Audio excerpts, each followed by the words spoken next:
भगवान विष्णु ने बताया कि भाइयों का बंटवारा शादी के बाद ही क्यों होता है। भगवान विष्णु और माता लक्ष्मी शेषनाग की सैया पर बैठे थे तो माता लक्ष्मी कहने लगी, स्वामी आज मेरे मन में 2 प्रश्न हैं। आप दोनों प्रश्नों का उत्तर बताकर मेरे मन को संतुष्ट करने की कृपा करें।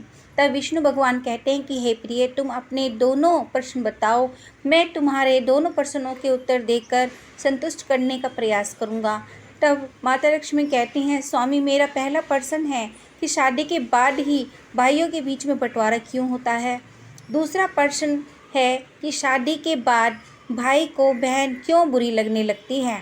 तब भगवान विष्णु कहते हैं, प्रिय तुम्हारे दोनों प्रश्न बहुत ही महत्वपूर्ण हैं, अतः मैं अपने तुम्हारे दोनों प्रश्नों के उत्तर एक छोटी सी कहानी के माध्यम से दूंगा। इसलिए मैं जब कहानी सुनाऊं तुम कहानी को पूरा और मन से सुनना, क्योंकि आधी अधूरी कहानी सुनने से हमेशा आधा अधूरा ज्ञान प्राप्त होता है जो जीवन में कभी काम नहीं आता। तब माता लक्ष्मी कहती है, स्वामी ठीक है, आप कहानी शुरू करें। आप जब तक कहानी सुनाएंगे मैं कहानी को पूरा और मन से सुनूंगी। तो प्रिय दर्शकों, भगवान विष्णु माता लक्ष्मी से कहते हैं, बहुत समय पहले एक नदी के किनारे पर एक किसान अपनी पत्नी और 3 बेटों के साथ रहता था। तीनों बेटों की शादी हो चुकी थी। पूरा परिवार एक साथ सुखपूर्वक रहता था।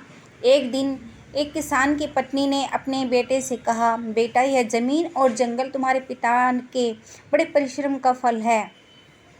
ज़मीन की उपज और जंगल की लकड़ी बेचकर तुम्हारे पिता ने इतने ढेर सारे डंगर खरीदे थे, इतना बड़ा घर बनाया था कि जिससे सारा परिवार सुख से रह सके। वहीं उस किसान के तीनों बेटे एक टीले पर खड़े हुए थे जहाँ से धान के खेत दिखाई देते थे।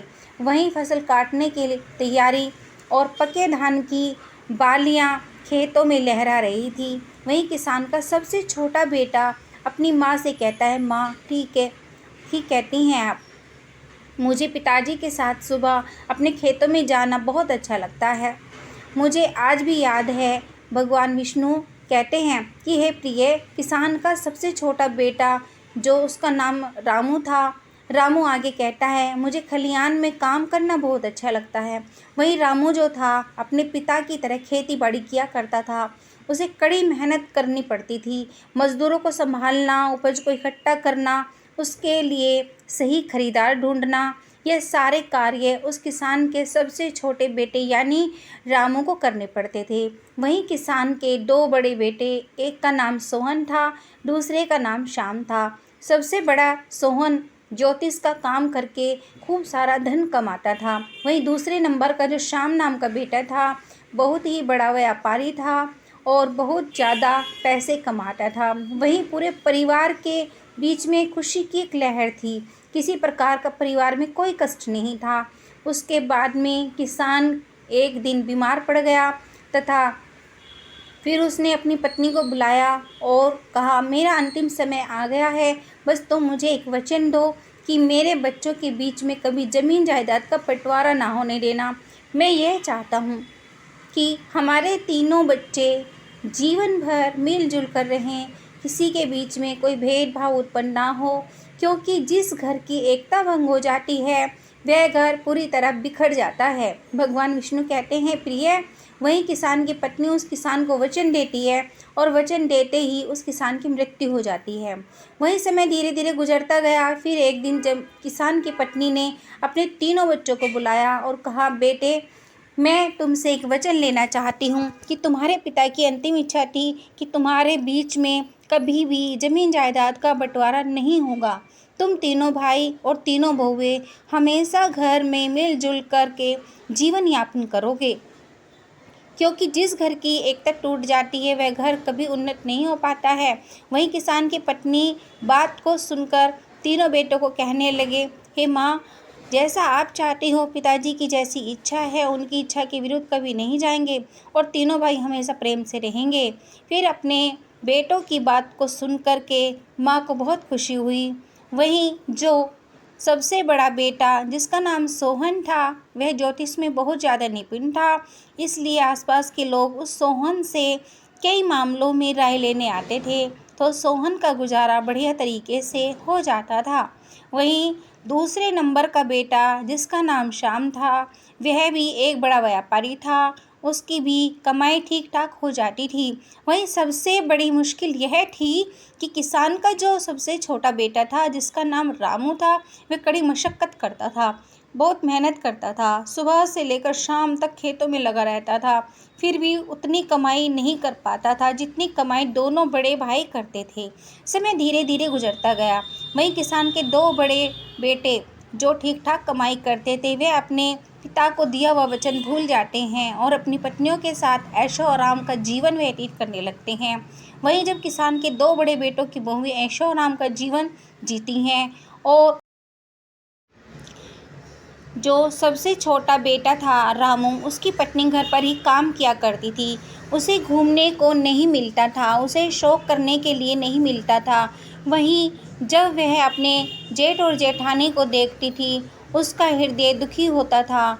हम तो पिता के वचनों का पालन आज भी कर रहे हैं, लेकिन हमारे बड़े दोनों जेठ और दोनों जेठानी ऐसा आराम का जीवन जी रहे हैं। भगवान विष्णु कहते हैं कि हे प्रिय, वही किसान का सबसे छोटा बेटा जो रामू था, एक दिन उसकी पत्नी जब बहुत ज़्यादा दुखी हो गई तो शाम को रामू के वापस आया, उसे कहने लगी कि मेरे भाई के यहाँ चिट्ठी आई है, उसने हमें घर पर बुलाया है, हमारे आपके लिए न्योता भेजा है।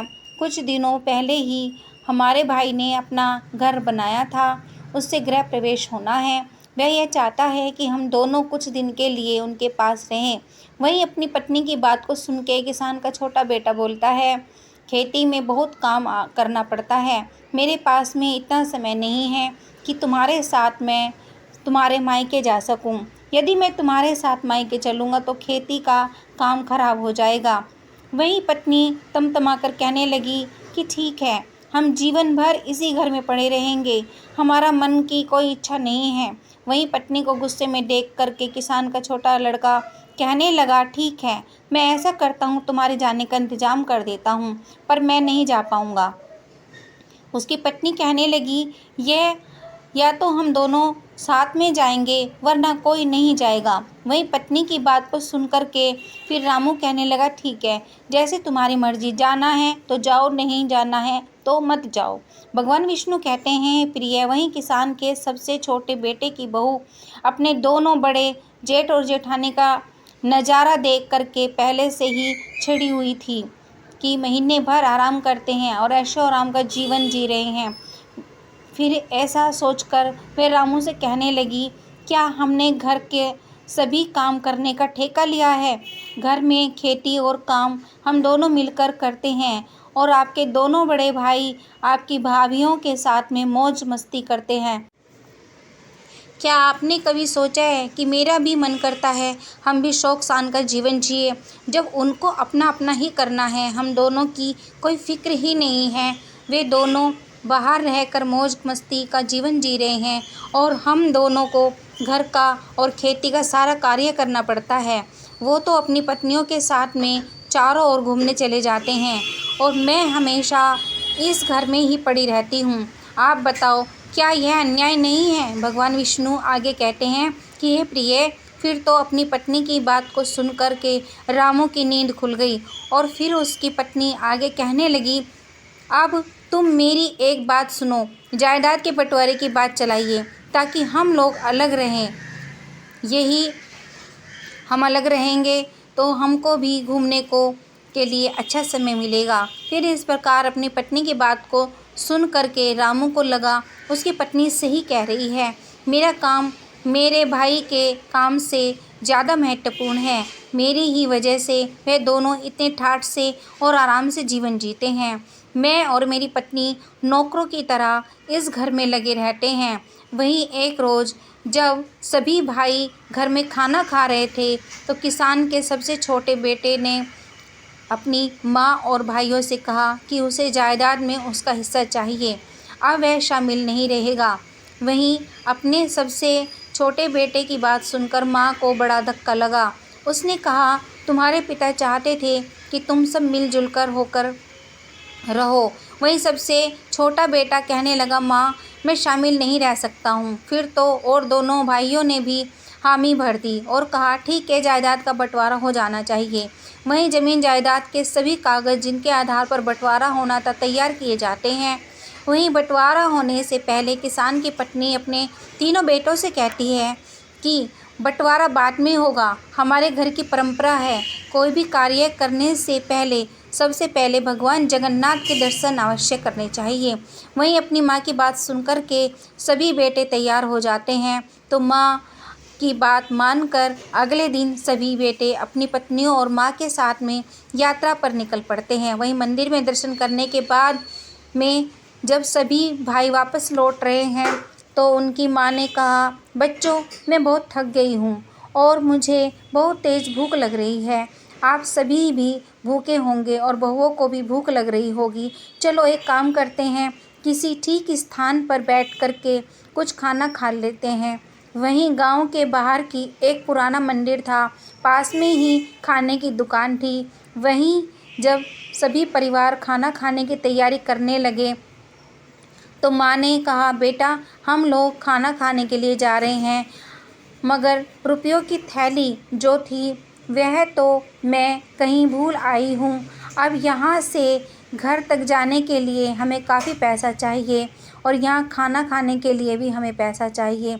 यदि हमारे पास पैसा नहीं होगा तो ना हम घर पर पहुँच पाएंगे और ना ही हमारा पेट भर पाएगा। अब तो एक ही उपाय है कि मैं इन बहुओं के साथ में इसी मंदिर में रुक। तुम तीनों भाई एक काम करो कि किसी गांव में जाकर के कोई काम ढूंढ लो और तीनों अलग अलग अपना अपना काम करो।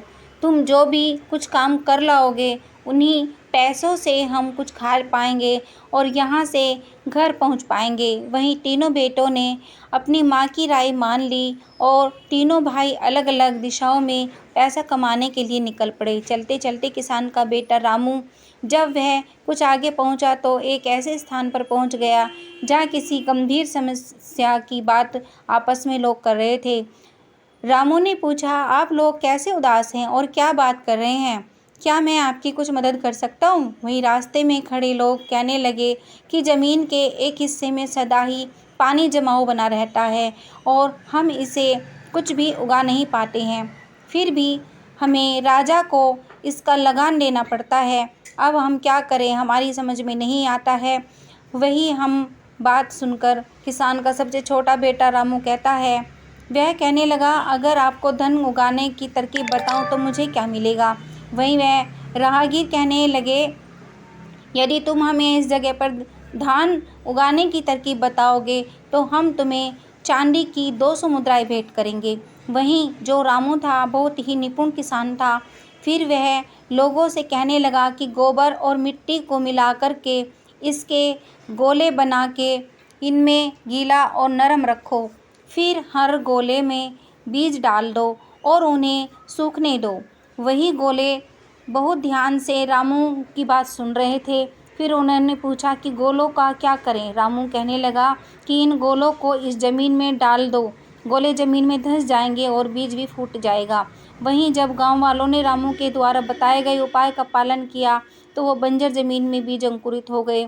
वहीं गांव वालों ने किसान के छोटे लड़के को धन्यवाद किया और प्रसन्नतापूर्वक 200 मुद्राएं भेंट की लेकर रामू अपनी माँ के पास उसी मंदिर में लौट आया। इधर चलते चलते किसान का जो दूसरे नंबर का श्याम बेटा था वह घूमते घूमते एक ऐसे स्थान पर पहुँच गया जहाँ उसने पेड़ के नीचे बैठे हुए एक व्यक्ति को देखा जो काफ़ी दुखी लग रहा था।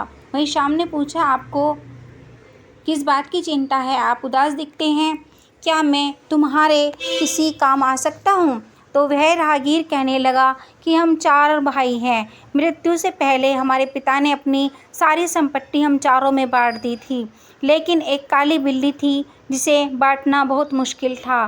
फिर हम सब ने फैसला किया कि बिल्ली हम सबके साथ ही रहेगी। वही चारों भाइयों ने उस बिल्ली की एक एक टांग को बांट लिया। वहीं एक दिन वह बिल्ली जो थी छत से नीचे गिर गई और उसकी टांग टूट गई, मेरे हिस्से में आई थी।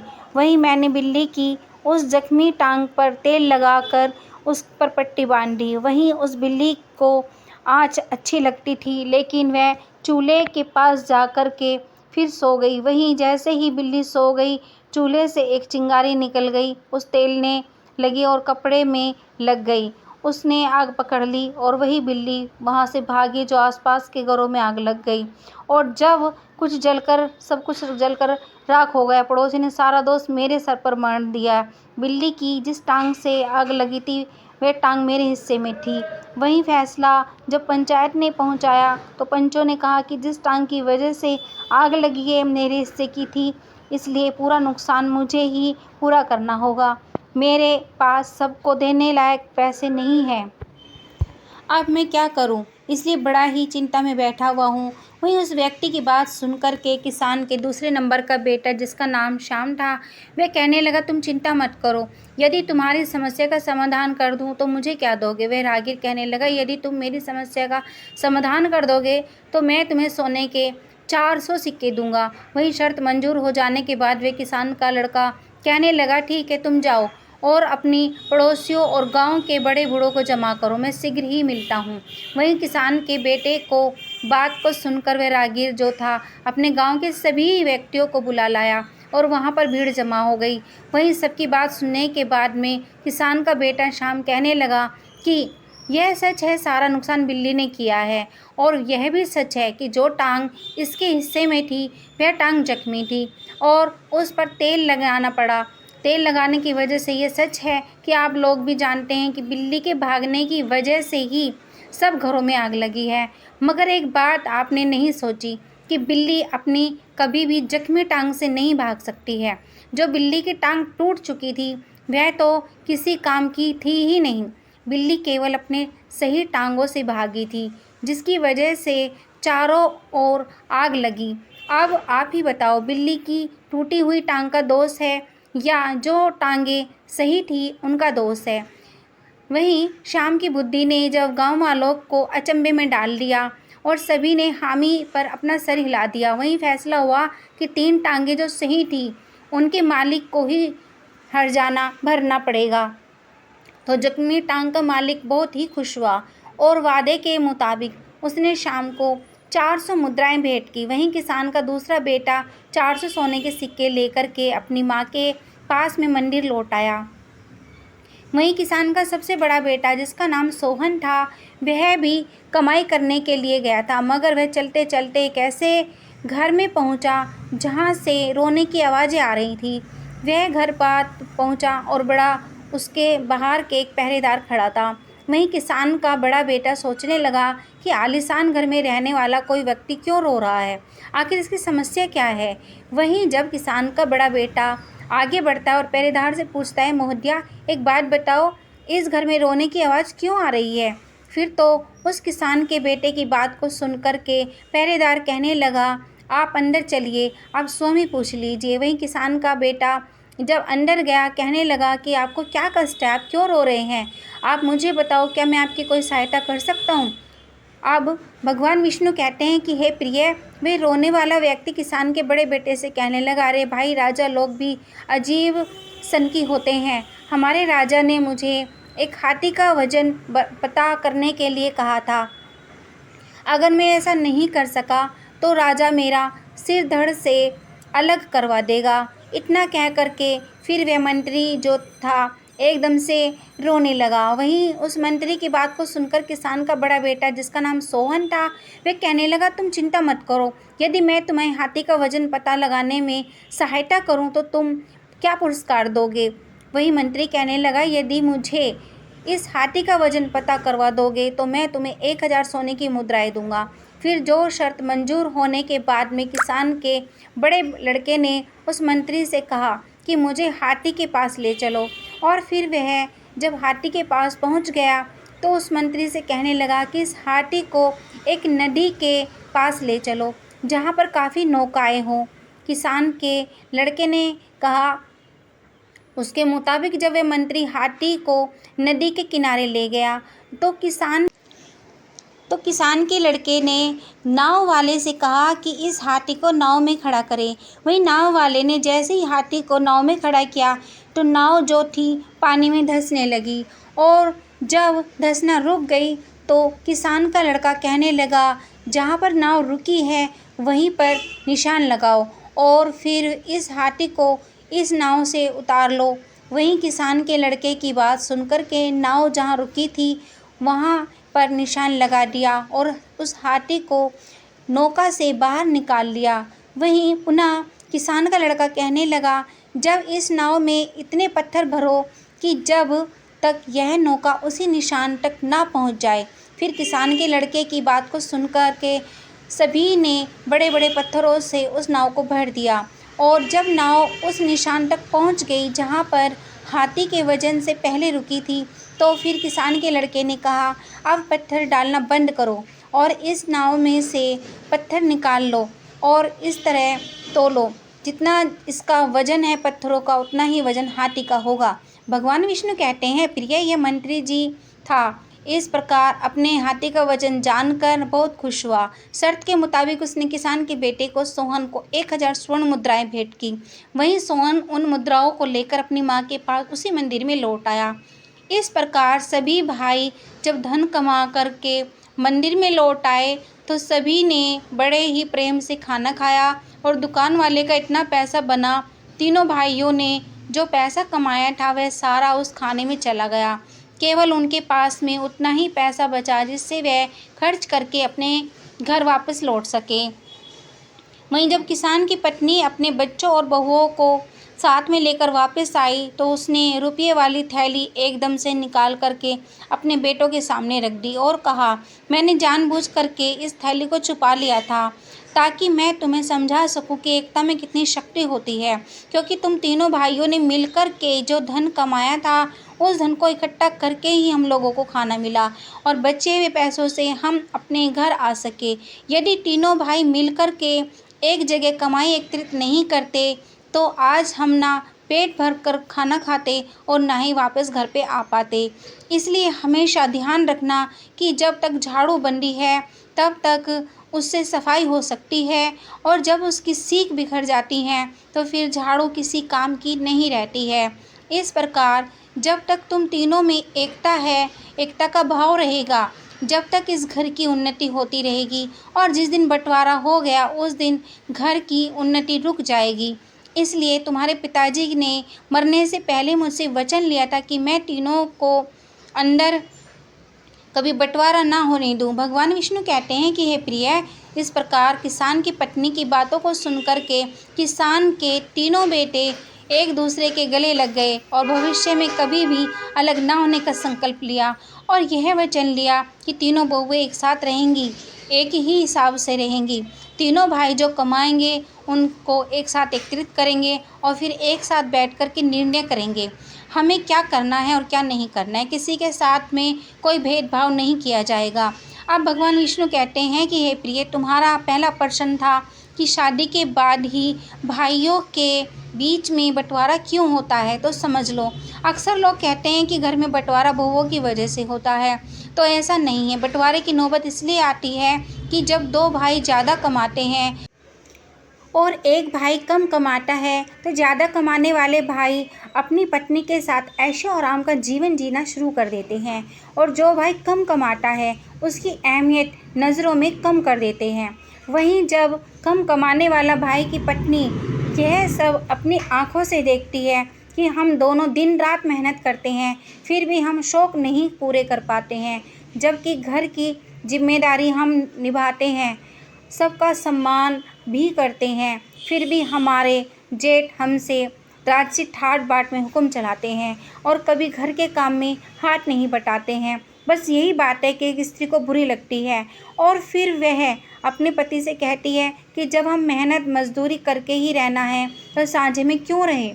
जो हमारे जेठ हैं अपनी स्त्री के साथ में मौज कर रहे हैं और हम दिन रात मेहनत करते रहते हैं, इससे अच्छा तो यह है कि हम अलग होकर रहें, कम से कम खाएंगे वह हमारा होगा और हम भी अपनी मर्जी से शौक शान का जीवन जी सकेंगे। भगवान विष्णु कहते हैं प्रिय, बस यही से भाइयों के बीच में दरार पड़ना प्रारंभ हो जाती है और बंटवारा होकर ही रहता है। वहीं भाइयों के बंटवारे को रोकने में माँ बाप का बड़ा हाथ होता है। यदि माँ बाप इस बुद्धिमान माँ की तरह अपने बच्चों में संस्कार डालें कि चाहे कोई काम कम हो या ज़्यादा कमाए, सभी भाई अपनी अपनी कमाई के जगह एकत्रित करेंगे। फिर जो भी करना है सभी भाई बैठकर एक निर्णय लेंगे और फिर काम करेंगे। साथ ही सभी बहुओं को एक बराबर जीने की स्वतंत्रता दें। यदि घर में ऐसा होगा, इस बुद्धिमान माँ के बच्चों की तरह घर में कभी बंटवारा नहीं होगा। साथ ही यह 5 बातें सभी भाई और उनकी पत्नियों को हमेशा गुप्त रखनी चाहिए, जिससे परिवार की एकता हमेशा बनी रहे। ये 5 बातें हमेशा परिवार टूटने से बचाती हैं।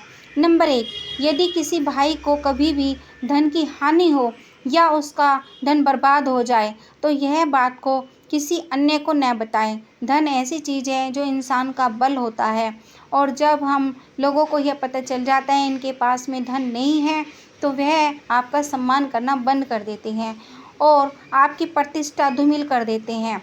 धन हानि पर लोग कभी मदद नहीं करते हैं, बल्कि आपका उपहास उड़ाते हैं।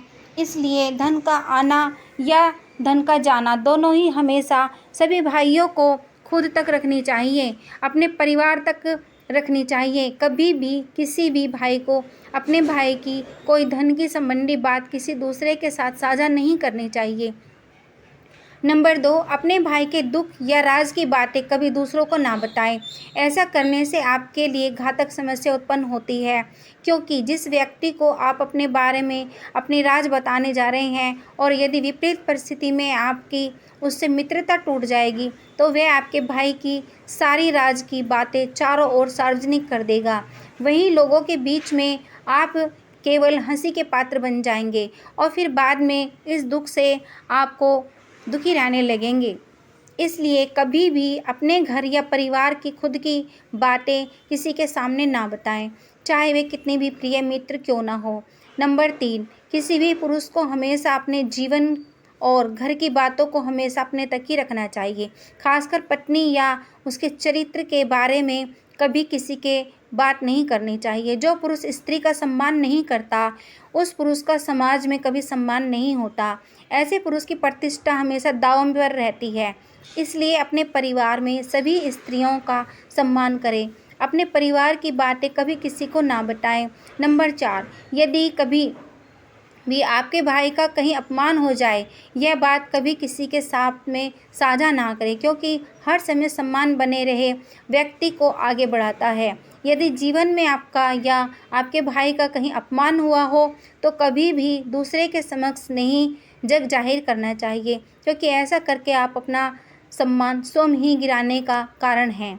इससे भाइयों के बीच में फूट पैदा होती है। नंबर 5, यदि आपका या आपके भाई किसी द्वारा ठगे गए हैं या किसी ने धोखा दिया है तो यह बात सभी भाइयों को अपने तक ही रखनी चाहिए।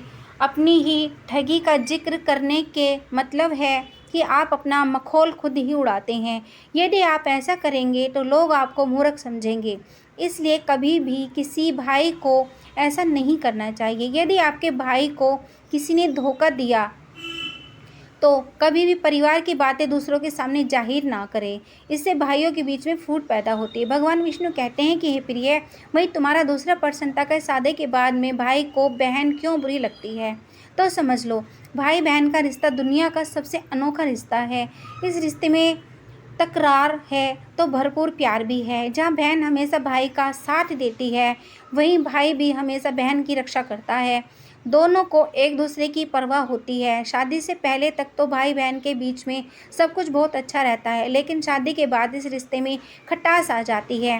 कई बार यह मनमुटाव इतना बढ़ जाता है कि भाई या बहन जीवन भर एक दूसरों की शक्ल नहीं देखना पसंद करते।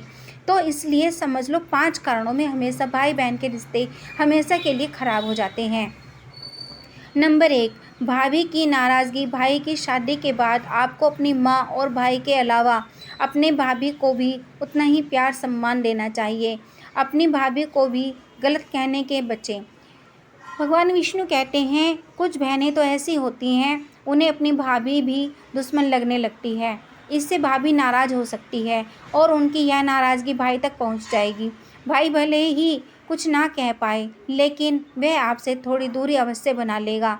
बहन को भी अपनी जिम्मेदारी अवश्य समझनी चाहिए। नंबर 2, बहन को नज़रअंदाज करना। जिस तरह भाभी के प्रति अच्छा व्यवहार भाई का दिल जीत लेता है, उसी तरह अगर बहन शादीशुदा है तो भाई को उसे नज़रअंदाज नहीं करना चाहिए। इससे रिश्तों में दूरी आना संभव है। भाई का फ़र्ज़ है कि शादी के बाद भी बहन को उतना ही प्यार दे जितना पहले देता था। अगर बहन की शादी नहीं हुई है तो भी उसकी बातों को समझे और उसके प्रति अपनी जिम्मेदारियां निभाए। नंबर 3, शादीशुदा ज़िंदगी में दखल देना। जो बहन अपने भाई की शादीशुदा ज़िंदगी में ज़रूरत से ज़्यादा दखल देती है और भाई बहन के बीच में कभी नहीं आना चाहिए। भले ही भाई या बहन शादीशुदा हो या नहीं, कभी बहन को भाई की निजी ज़िंदगी में दखल नहीं देना चाहिए। यदि बहन के द्वारा ऐसा किया जाता है तो समझ लो रिश्ते निश्चित खराब हो जाते हैं। नंबर 3, रिश्तों में औपचारिकता। कई बार बचपन से लेकर शादी तक बहन भाई एक दूसरे से बेहद अनौपचारिकता में रहते हैं, लड़ते हैं, झगड़ते हैं, बात बात पर एक दूसरे को मजाक बनाते हैं, साथ ही रूठते हैं, मनाते हैं। लेकिन कुछ भाई बहन शादी के बाद इस तरह के रिश्ते को केवल औपचारिकता रूप से निभाते हैं। इससे भाई बहन का रिश्ता खराब हो जाता है। बेहतर है बीच बीच में एक दूसरे का हाल जानते रहें और बचपन की यादों को ताज़ा करते रहें। नंबर 5, ताना मारने की आदत। कई भाई बहनों का रिश्ता जीवन भर के लिए सिर्फ इसलिए ख़राब हो जाता है क्योंकि बहनें हमेशा भाई को हर वक्त ताने देती रहती हैं। दरअसल शादी के बाद भाई के व्यवहार में थोड़ा बदलाव आ जाता है क्योंकि भाई का भी अपना परिवार है, उसे उस माहौल में रहना ही पड़ता है। इसलिए हर बार ताना देना कि अब भाई पहले जैसा नहीं रहा, बदल गया है। यदि बहन भाई के बारे में हमेशा ऐसा ताना मारेगी तो निश्चित ही रिश्तों में दूरी बढ़ने लगेगी और रिश्ते खराब हो जाएंगे। इसलिए कभी भी बहनों को भाई के निजी जीवन में दखल नहीं देना चाहिए, तभी भाई बहन का प्यार हमेशा बना रह सकता है। फिर कहानी सुनने के बाद में माता लक्ष्मी का मन प्रफुल्लित हो गया। प्रिय दर्शकों, हमारी आज की कहानी, आज का वीडियो यहाँ समाप्त होता है। हम उम्मीद करते हैं आपको ये कहानी पसंद आई होगी और आप इससे ढेर सारी प्रेरणा लेंगे। मिलते हैं अगली ज्ञान चर्चा वीडियो में, अगले वीडियो में। जब तक के लिए नमस्कार, धन्यवाद, राधे राधे, जय श्री कृष्णा।